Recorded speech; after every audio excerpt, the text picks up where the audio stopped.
ધંધુકામાં માનવતાની મિસાલ જૈન જાગૃતિ સેન્ટર દ્વારા છાસ વિતરણ દિવસ 2 સફળ। અમદાવાદ જિલ્લાના ધંધુકા ખાતે જૈન જાગૃતિ સેન્ટર JJC દ્વારા ઉનાળાની તીવ્ર ગરમીમાં રાહદારીઓ અને યાત્રાળુઓ માટે છાસ વિતરણ સેવા અભિયાનનો આજે દિવસ 2 તારીખ 22/4/2026 બુધવારે સફળતાપૂર્વક યોજાયો હતો। આ સેવા કાર્ય માત્ર તરસ બુઝાવવાનું સાધન નહીં પરંતુ માનવતા, દયા અને પરોપકારનો જીવંત સંદેશ બની રહ્યો છે।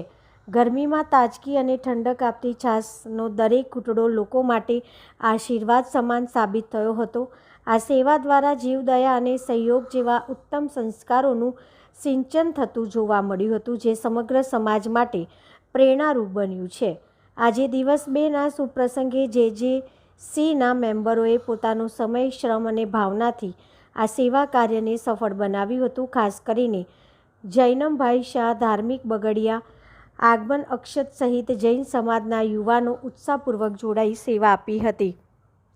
આ પુણ્ય કાર્યથી અનેક લોકોને તૃપ્તિ મળી અને સમાજમાં સેવાભાવનું સુંદર ઉદાહરણ પ્રસ્થાપિત થયું। સેવા એ જ સાધના આ સંદેશ સાથે આ સેવા કાર્ય સૌ માટે પ્રેરણાદાયી બની રહ્યું છે। Reporter CK